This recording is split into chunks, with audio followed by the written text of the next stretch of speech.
In this video, I'm going to introduce you to a very big principle called the law of conservation of energy. And that says unless work is done on or by a system, the total mechanical energy does not change. What happens is that energy will go from one form to another, but the total mechanical energy does not change. What's mechanical energy? The two energies we've been talking about, Ke and Pe. We'll call those the two mechanical energies. So we've got a ball falling, and we're going to say that the work done by friction as it falls is zero. So if that's the case, then there'll be the conservation of energy, and the energy that the ball had at the top will be the energy it has in every other position in this picture. We've got a ball that's at rest, no kinetic energy, it's all potential, and it's at a height of 20 meters. What is its potential and kinetic in the middle? This is the middle. You can see that.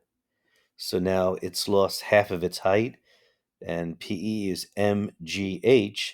Half the height means it's lost half of its potential. Where did it go?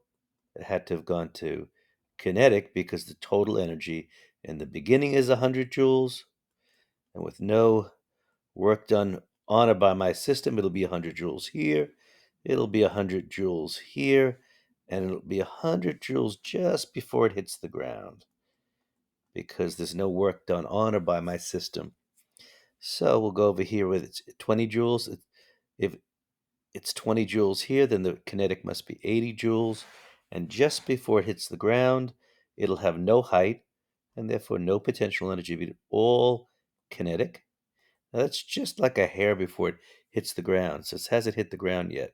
And then once it hits the ground, my system will be doing work, or work will be done on my system, negative work. The ground will do negative work and eventually make the ball stop. And therefore, the conservation, there is work done on my system, and then its energy will change. It'll no longer be 100 joules. In fact, make a little dent in the ground, and it'll be 0 joules. Why? Because 100 joules of work is done on, or better yet, um, negative 100 joules of work was done to stop the ball as it hits the ground, and that's why it'll be 0 joules. But right now, we're going to focus on when no work is done on or by my system. Let's try another one. You have a red ball over here, and let's just say that it's at rest and it's let go. It'll roll down, come up on the other side. If friction's negligible, then no work is done on or by my system. The red ball is released. How high will it go? Well, it's all PE here. And as it goes down, the PE that is lost will be exactly equal to the KE is gained, and the total energy will not change. Here, the PE is 0, and it's all KE. And then it goes up and up and up. And where does it go up to? It goes right back up to the same height where all the potential energy is right here. It's all PE, just like over here, it's all PE. Now, I didn't say that V equals 0 in the handout, but let's just say that, VE is 0. So it goes all back to PE, and it goes back to the same height from the ground. So back to the same height. So it'll stop moving when all the Ke turns into Pe, and that's when it stops moving. Now, what about the blue ball? Where is it going to go? How high is it going to go? It'll go to B. So the red ball goes to D, back to the same height, and the blue ball will go back to B when all the Ke will turn into Pe, and it stops. Of course, it'll turn around and go the other way. But the red ball, that will go to D, and the blue ball will go back to the same height, which is B. So let's go over here. As it goes up the ramp, the PE will go up and equal to the KE.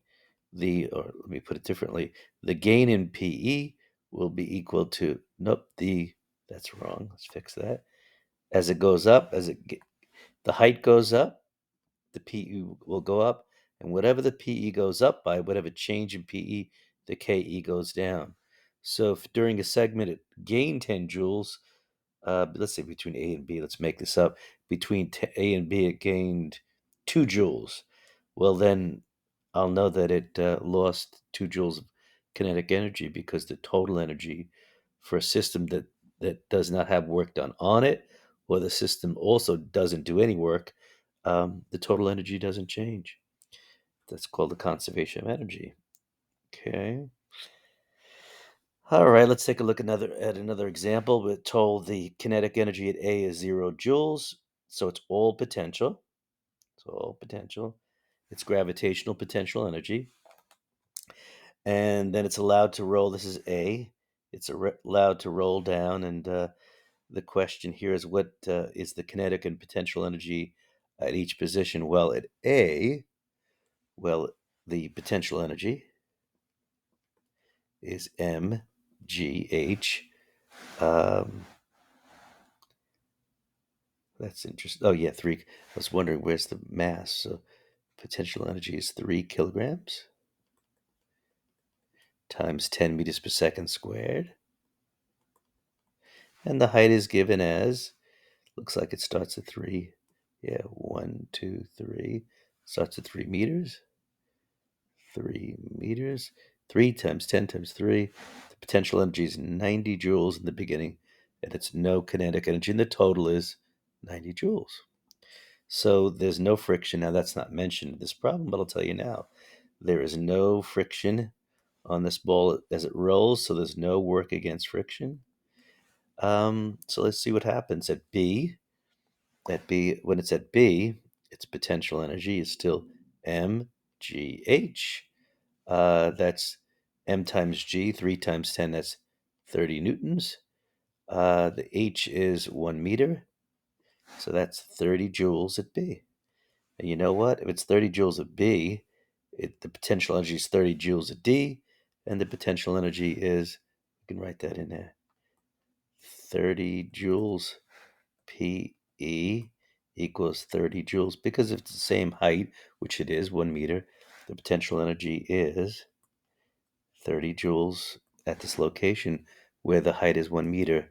3 times 10, mass is 3, 3 times 10 is 30. So it's 30 joules here. And at D as well, it's 30 joules here. And at F, it's 30 joules. You know what? Oops. So you know what that means? That means that it's 60 joules of kinetic energy here. Why? Because the total has to equal 90 joules because there's no work done on or by my system. So 60 joules, 60 joules. So it keeps adding up to 90. Now, let's go over to E.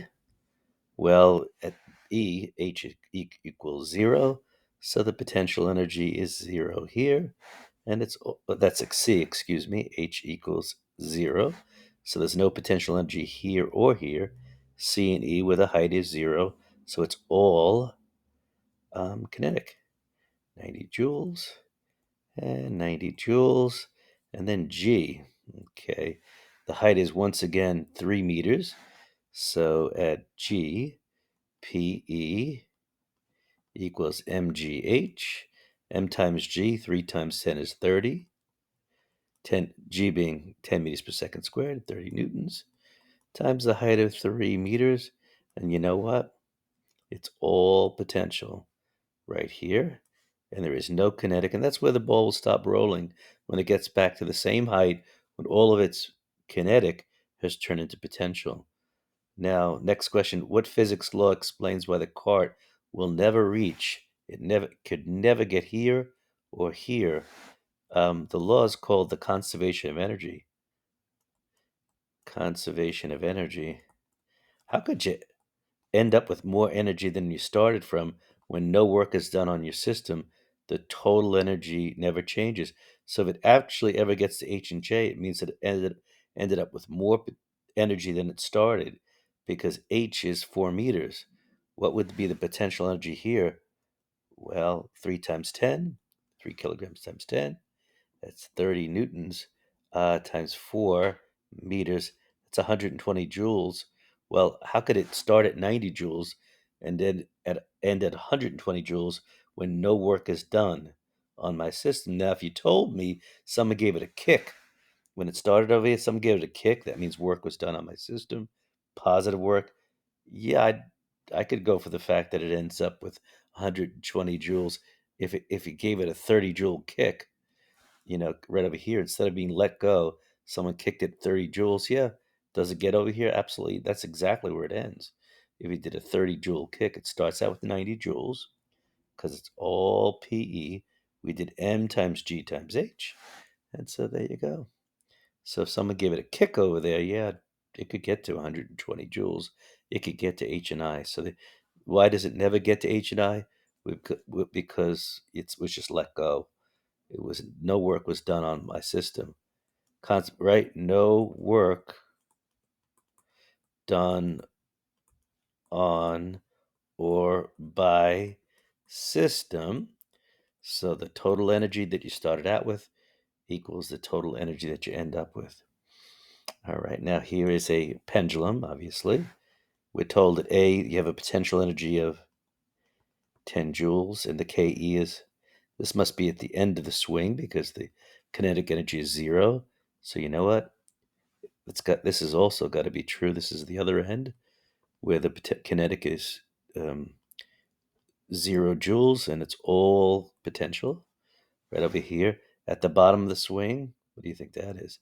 The kinetic energy it's all kinetic. When it's at the bottom, it's no potential, so it must be 10 joules of kinetic here. All for all for every pendulum, it's all Ke at the bottom. This must be frictionless. It wasn't mentioned, but well, there's no friction, so there's no work done against friction. So the total energy doesn't change throughout. And there you go. This is max Ke at the bottom. Max, let's write this down. Max PE, because it's the greatest height. Over here is also max PE. At the bottom, max Ke. Okay, and let's say that you're told that the PE at C is 3 joules. What must the Ke be? Well, no work is done on or by my system. Must be, let's see, 10 must be 7 joules because it's got to add up to 10 joules when there's no work. So there's no friction over here. No, nor is there any air friction. So there you go. No work is done on or by my system. Its total energy doesn't change. You've got a 1 kilogram mass, another pendulum problem. It goes to a height of this height over here is 0.20 meters. This is the end of its swing. What is the kinetic energy at the lowest point? Well, how do you find the Ke down here? Remember, it's all kinetic at the bottom, and you'll hopefully remember that the potential is 0 over here. So how do I find the kinetic energy at the bottom? Remember this Pe top, or the end of the swing, top of the swing, whatever you want to call it, equals Ke at the bottom. That's, of course, when no, we never said friction equals 0. So that should be actually put in that handout. If you had a question on the test, of course, you'd have to know this. Sometimes a little bit loose on these worksheets. I should put all this into the worksheet, but now you know. K at the bottom, P at the top equals K at the bottom. All right. So what's the P at the top? That's M, G, H. What's the K at the bottom? 1/2 M V squared. Look at that mess. Doesn't even matter. So 10 meters per second squared times H, which we're told is 0.20 meters, equals, well, why did I do that? Because you asked for the what is the Ke? So there it is right there. So that turns out to be 2 joules equals the K at the bottom. So it's got the PE is 2 joules here. The Ke is 2 joules here. The PE is MGH, it's 2 joules here. And the Ke, at the end of your swing, you have no, anytime you have a swinging thing at the end, there's no kinetic energy. It's all Ke here and no P at the bottom. And this Ke is at the end of its swing. So it's always 0. That's right, always. Always. Always. So now at the ends of the swing, the Ke is always 0. It's all it's all Ke at the bottom. It's all Pe at the ends. This is a good one. This is an old Regents question. Remember this? You go to mass of a cart. It's at the foot of the hill, the bottom of a hill. It's that the hill is 10 meters high right here. For the cart to reach the top, what's the minimum kinetic energy? It just reaches the top. What does that mean? That it must be the minimum. If you're at the minimum, Ke must be 0. That's the minimum. Just barely gets you up. The Ke at the bottom, for it to be the minimum, ready? Right, at minimum Ke bottom equals the Pe at the top. That's at the minimum. Certainly could go faster. So Ke at the bottom, 1/2 mv squared equals the Pe at the top. And the masses cancel out. We realize that the mass doesn't even matter if they gave us the mass. So actually, my bad. You have to find mass does matter because you have to find the minimum Ke. So even though they cancel out, I've got to actually find the mgh here. So the Pe at the top, I got to find it. Ready? Pe at the top equals mgh 5.00 kg times 10 meters per second squared. That's g. And the height that's given is 10 meters. 5 times 10 times 10, 500 joules. Now, if it had 600 joules, it could get the top 2, or 650, or 1,000. But actually, what would happen is if it had 600 joules, the Ke would no longer be 0. If it had 600 joules, the Ke would be 100. But so when you're always trying to find the minimum, the Ke at the bottom is exactly equal to the Pe at the top. This is going to take you back to the beginning of the year. Find the height of the pendulum in terms of theta and L. Remember from the very beginning of the year, height, let's see if you remember this, equals L, length of the pendulum, minus L cosine theta. See that? That's H. See that? You actually use what you learned. The height is L minus L cosine theta, because this is L, and L cosine theta is this right here. From here to here is L cosine theta. So the height is the big L minus this L cosine theta, this adjacent side. So remember that. That's how you find height of a pendulum, L minus L cosine theta. So find the height of the pendulum, which is what we just did now. The height of the pendulum in terms of, so there you go. Height equals L minus L cosine theta. Takes us back to the beginning of the year. That becomes a useful thing when we have energy problems with the pendulum. And that is it for the first part of this video. We'll do this next.